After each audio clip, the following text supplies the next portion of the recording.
Salut à toi, bienvenue sur English Motivation Action, l'Institut Emma. Merci à Jessie, Cassandra, Saïd pour leur soutien.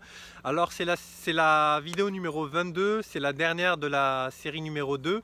Alors le type que je te donne maintenant, il est apprends un refrain ou des refrains de chansons en anglais ou US. Alors je sais que moi dans mon enfance j'ai été bercé par la musique US et il y a des refrains que j'ai appris par cœur. Notamment le refrain, je te donne un exemple, c'était la chanson d'Eminem avec Dr. Dre à l'époque, et ça faisait Nowadays everybody wanna talk like guys on the side of the guns out in the mood, the lead to the rich motherfuckers act, the bad Dre. Tu vois, et là, je suis pas forcément rappeur, et je sais pas chanter réellement, et ça m'a pas empêché d'apprendre les lyrics et de parler de plus en plus vite, de bouger mes lèvres de manière vraiment rapide.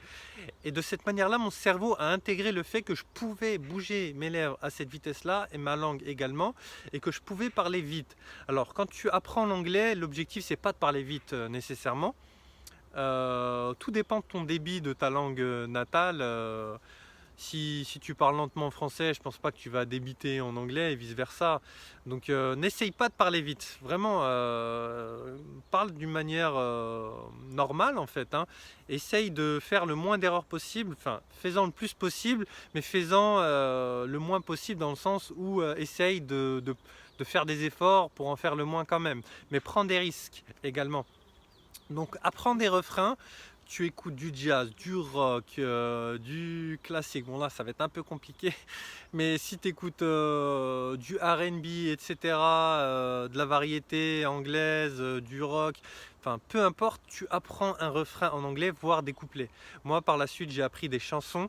Et c'était vraiment des chansons inspirantes, des choses qui t'inspirent, qui te donnent des conseils, genre des Nothing to Lose, et des choses qui t'encouragent à vraiment te donner à fond. Dans la vie de tous les jours, il y a une chanson que j'aimais bien, c'était No Easy Way Out. C'était de la bande originale de Rocky. Et ça, c'est un truc dans le sport, genre No Pain No Gain. Il y a des refrains qui sont vraiment, ou bien des lyrics que tu peux reprendre dans l'effort ou dans la vie de tous les jours. Et ça, lorsque tu prends l'habitude de toujours répéter en anglais ce genre de refrain ou ce genre de couplet ou ce genre de lyrics, vraiment, crois-moi, ça va te permettre d'améliorer ton anglais. Et si tu ajoutes à cela les 21 autres tips que on t'a donné depuis le début, vraiment ton anglais va augmenter de manière exponentielle. Alors, comme je te le disais, c'était la fin de la deuxième série. On va refaire d'autres séries, il y a d'autres tips encore beaucoup plus inédits les uns que les autres. Vraiment, ça c'est des choses que j'ai mises en place, moi, Murat Trotter, myself, je les ai mises en place à l'étranger et ils marchent. Il faut juste de la rigueur, tout dépend de ton objectif. Alors si, moi mon objectif il était vraiment d'être bilingue et enfin, de ne pas avoir d'accent français et d'essayer d'être le plus fluent possible. Si toi ton objectif il n'est pas celui-là mais vraiment de comprendre les gens et de te faire comprendre, très bien, applique les conseils que je te donne et selon ta motivation. Mais si vraiment tu as envie vraiment d'avoir un objectif élevé, sache que tu dois t'efforcer de te bouger, de te mettre en action et d'appliquer tous les tips que je te donne. Et vraiment, c'est la manière qui va te permettre d'apprendre l'anglais de manière vraiment stable. C'est-à-dire que tu vas pas... Parce que si tu apprends vite l'anglais, tu vas vite l'oublier. Si tu l'apprends de manière régulière et dans le temps, tu ne l'oublieras pas de manière rapide. Tu vas toujours, même si tu ne l'utilises pas, tu baisseras d'intensité et avec un peu de pratique, tu reviendras vite à ton niveau initial. Donc je te conseille vraiment d'appliquer tous ces tips et de prendre soin de toi surtout et d'augmenter ta confiance en toi. Tu dois faire du sport, tu dois faire des choses qui te rendent heureux dans la vie parce que sinon tu n'auras jamais assez de peps et de volonté pour apprendre l'anglais.